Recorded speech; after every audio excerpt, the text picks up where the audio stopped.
profesora y todo aquel que ve el video. Eh, Somos el grupo de Manuel Santiago Castellanos Ferrín, Natalia Alejandra y Juan Diego Sanabria, que venimos a exponerles el tema de gametogénesis.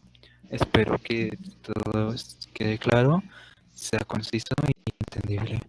Ahora a continuación va a pasar Natalia para empezar con el tema visto de manera general.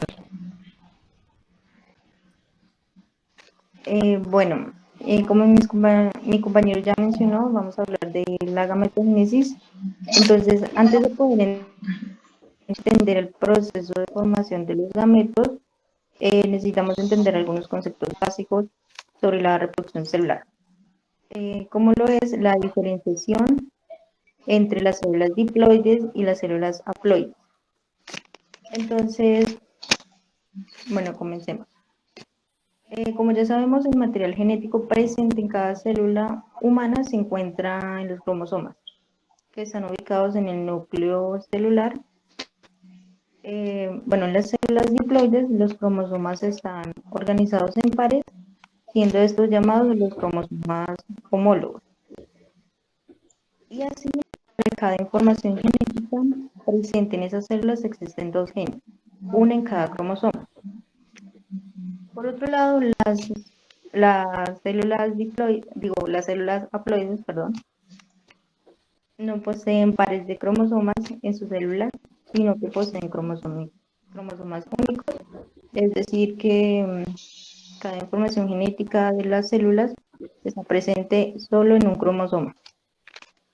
Bueno, como ejemplo tenemos las células somáticas, que son células no reproductoras del organismo humano, y son células también diploides. Estas son formadas por 23 pares de cromosomas, o sea, en total 46 cromosomas. Sin embargo, los gametos sí son células haploides, que contienen 23 cromosomas únicos.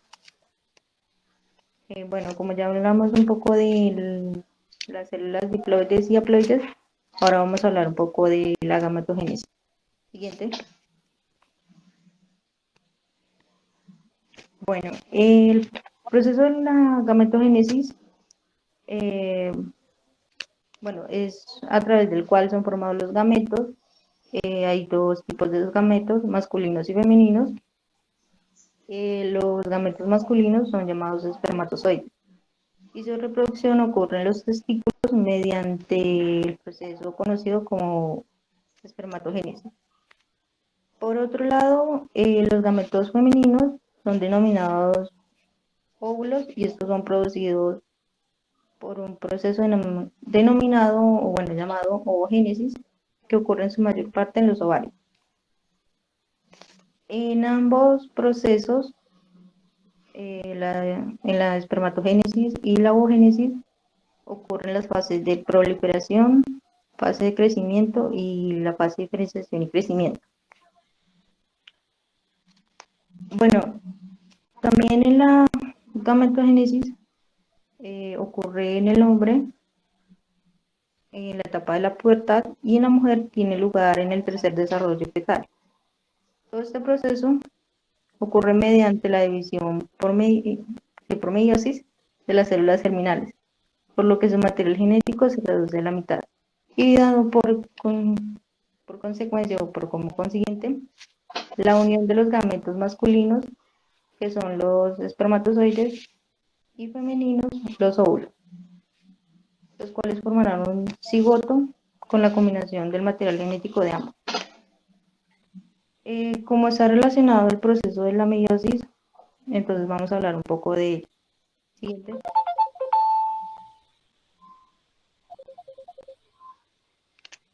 Siguiente.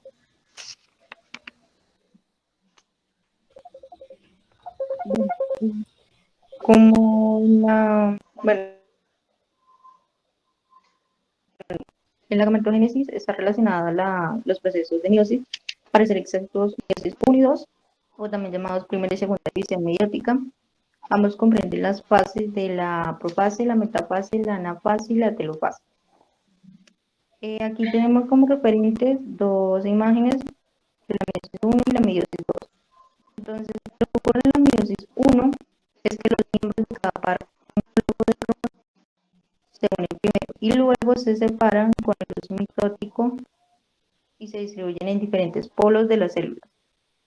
En la meiosis lo que ocurre es que las cromatinas hermanas que forman cada cromosoma se separan y se distribuyen en los núcleos de las nuevas células. Cabe aclarar que en estas dos fases, la meiosis uno y la meiosis 2, no existe la fase S, es decir, la duplicación del ADN. Bueno, ahora les voy a dejar con mis compañeros que van a hablar de los procesos más al detalle de la ovogénesis y la espermatogénesis. Eh, Siguiente. Bueno, a mí me tocó la oogénesis.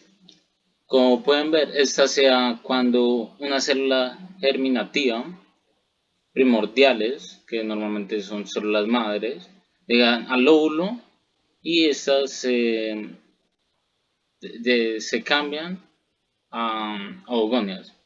Bueno, siguiente.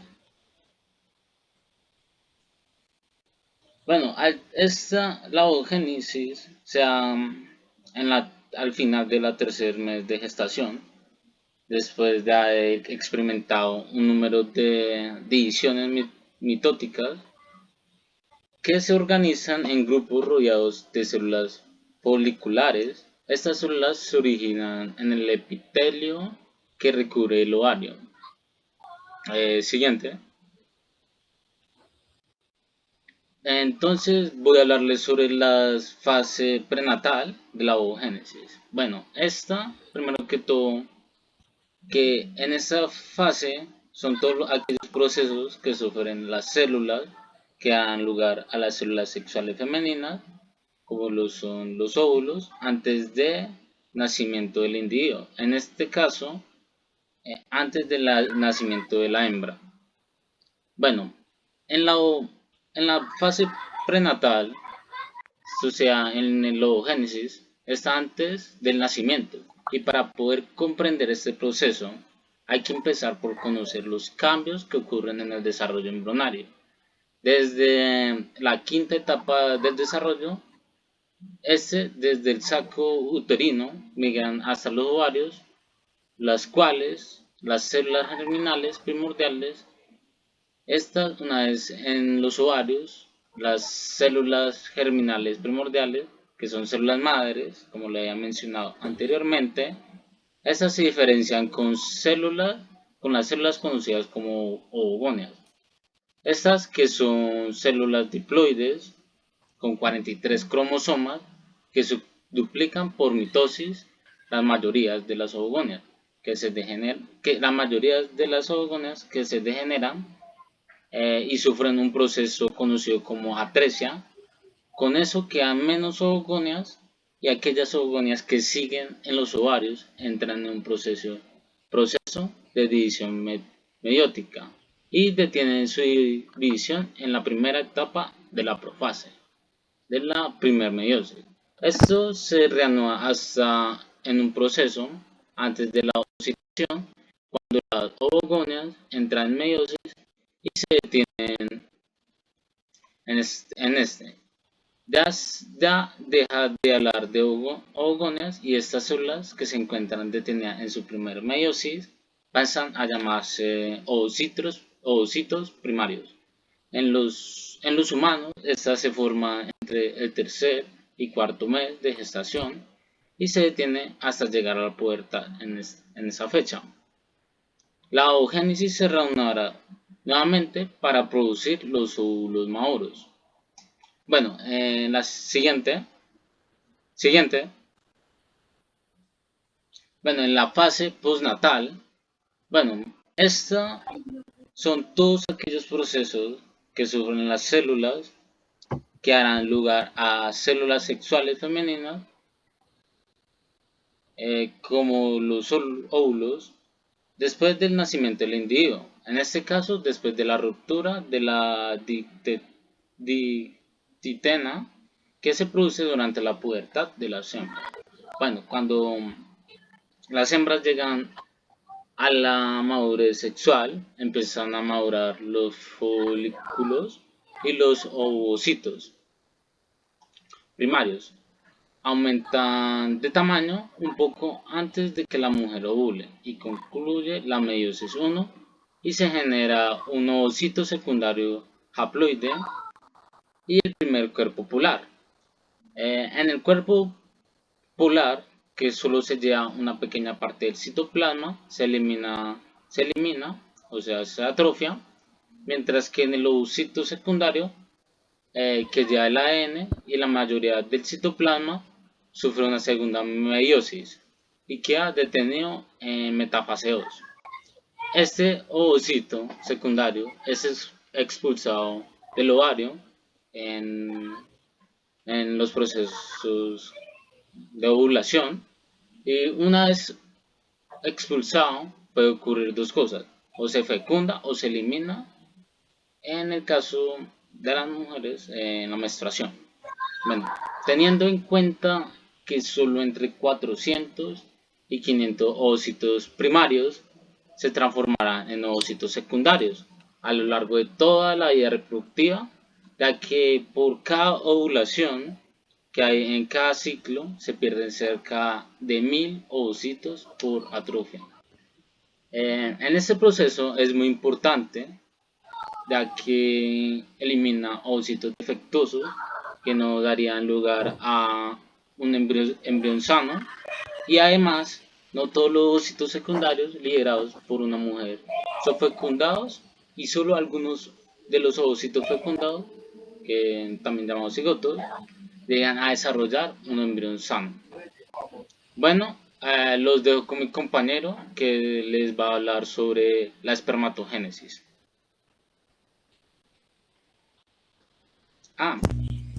Bueno, anteriormente acá pueden observar las fases de la oogénesis, que está la proliferación, el crecimiento y la maduración, que anteriormente hablé. Bueno, ahorita sí los dejo con mi compañero que les va a hablar sobre la espermatogénesis. Bueno, la espermatogénesis es la formación de los gametos masculinos. Bueno, los espermatozoides en cuestión son células haploides que se forman a partir de células diploides conocidas como espermatoginas. Todo este proceso se realiza en los testículos,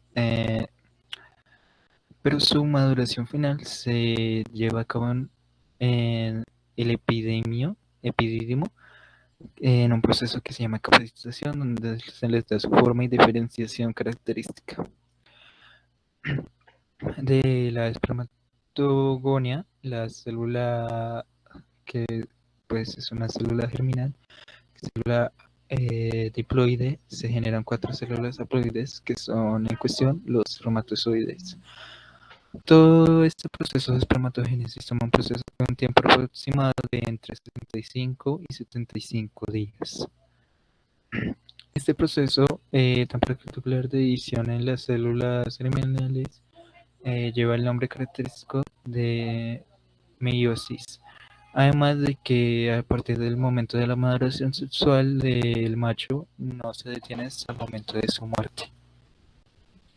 Algunas de las características principales de las espermatozoides y la espermatogénesis es que al final de la capacitación los espermatozoides tienen esta capacidad motriz que les permite un libre movimiento para pues realizar su recorrido en busca del óvulo y generar la fecundación. La espermatogénesis, como mencioné anteriormente, se efectúa durante toda la vida del macho, desde el momento de la maduración sexual hasta el momento de su muerte. Este proceso se desarrolla en los testículos, más específicamente en la parte de los tubos seminíferos. Ahora voy a hablar de las acciones hormonales que actúan en este proceso en particular, muy generalmente. Bueno, la testosterona es una hormona que está presente presente eh, tanto en los organismos de género masculino y femenino. Esta hormona es secretada en un 90% por las células de Leydig, que están ubicadas en los tubos seminíferos, justamente donde se encuentran los espermatozoides en desarrollo en cuestión, que sirven como tal para alimento de estos mismos. La hormona folículo estimulante está segregada por la hipófisis.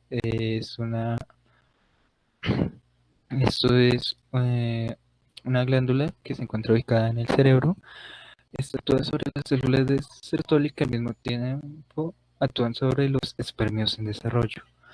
La hormona luteinizante. Esta hormona también es segregada por la hipófisis. Esta hormona actúa sobre las células de Leydig para que segreguen la testosterona en cuestión. Y la inhibina. Esta es segregada por las células actuales gracias a, eh,